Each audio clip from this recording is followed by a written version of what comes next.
Season 4 isn't devoid of good material, but On Thursday We Leave for Home may be the only truly great episode of the bunch.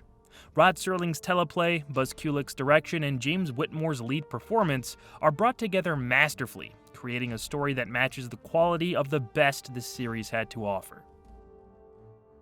In 1991, a colony from Earth, hoping to escape the self-destructive nature of humanity, landed on a harsh planet with two suns that never set.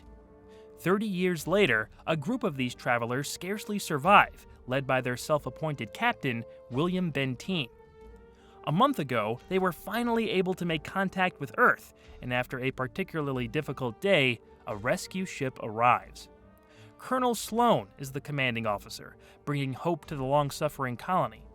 Benteen slowly sees that his grip on power over his people is slipping, and this leads to clashes between the captain and the colonel concerning the details of the group's salvation. Despite this, in just a few days, the ship will be taking off back to Earth, no matter who is on board. One of the reasons this works so well is because there's ample time to show Benteen's downfall. For about the first 15 minutes, he's displayed as nothing but a compassionate, strong captain. He's constantly working to better the lives of his people and motivates them to keep holding on in the darkest of times. There's a scene where he's leading a funeral after another one of their own commits suicide. He argues with Al, who advocates for the right to death over living in their horrendous conditions. Benteen stands firm and gets the demoralized group to stay positive. Say it out loud! There's a ship coming. There's a ship coming. There's a ship coming. There's a ship coming. There's a ship coming. He saves the lives of a few folks in the ensuing meteor shower, nurses the injured back to health, and even encourages their spirits with tales of a beautiful Earth. I remember streams of water that flowed down hillsides, and the water was sparkling and clear. I remember night skies. Night was a quiet time, Jojo. When the earth went to sleep, like a cool hand, just brushed past tired eyes. And it was good then. It was right. Benteen was only 15 years old when they arrived on their abysmal new planet and still remembers what it was like on mankind's homeworld. As he tells Colonel Sloan later, I've been confessor, governor, father figure, if you will. Those are my people, Colonel. Do you understand that? My people. The creeping turn that happens for the character is preluded by a few passing lines of dialogue with their arriving saviors. Benteen and Sloan continue to butt heads as the colonel steadily discovers that there's a bit of a god complex at play here. Here, in this place, I'm in command. Now, Mr. Benteen. Captain The captain's gradual loss of control over his children is convincingly portrayed by actor James Whitmore. He gets to play just about every emotion in the book and has a powerful character arc through the story. It's just a negative change instead of a positive one. As his foil, Tim O'Connor plays Colonel Sloan with a real sense of patience until he's pushed too far by Benteen's overly dominant attitude. When the group's best interests are no longer being served, Sloan finds himself reluctantly stepping in to fight for the colony's safety. I'll tell you what Earth is. It's a race of men struggling for survival. But it has one thing that you don't have. One thing. It lets every man be his own master. And when you pray to God, his name won't be Benteen.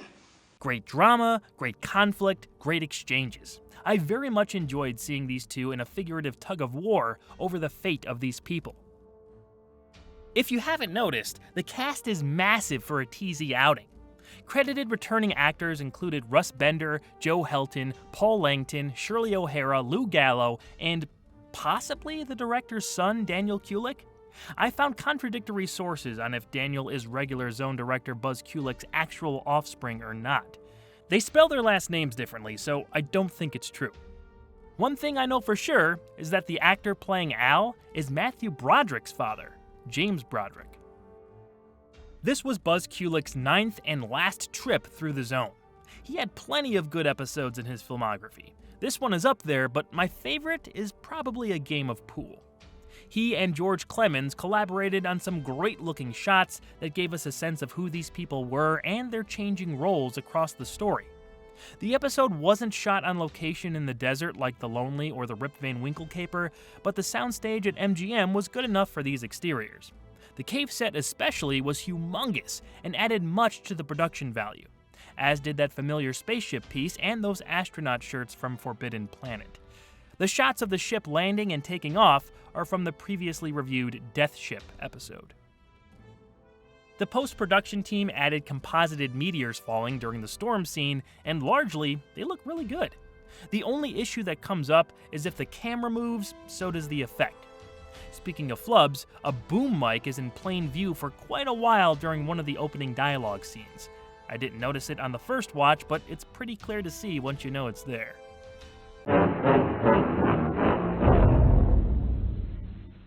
Following multiple arguments between Benteen and Sloane, the colony loses faith in their once unquestionable leader. In a last-ditch effort to hold on to power, he tells his people of the evils of Earth, hoping to dissuade them from going and to stay on the barren planet with him for the rest of their days. Every person goes against the captain's wishes and boards the ship on Thursday. In the colony's cave, Sloane and Al fail to find Benteen and have to take off so they don't lose their orbit position. Left alone on the desolate rock, the captain begins to fall into madness, addressing an empty cave as if the colony were still there. His mind is then inspired by his own words of what the Earth really is: home. Benteen runs outside to see the ship ascend out of the atmosphere as he pathetically calls for them to wait. This was a sad ending for a character who let his influence over these people cloud his better judgment. He served a noble purpose looking after them, but they didn't need him anymore, and he just couldn't live with that. We must stay together. All of you. Together. Together. Together.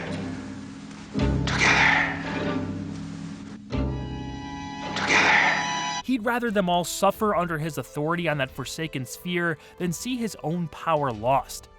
Benteen mentioned to Sloane at one point that he never took a wife or had children, so he really doesn't have anybody if he's not leading this colony.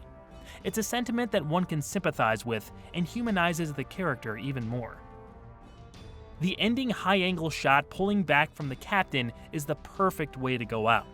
It was a difficult feat to properly execute, since the night before that shot, the production team had to rush to cover the tops of the shacks and fix up a few other things as the entire set was going to be seen.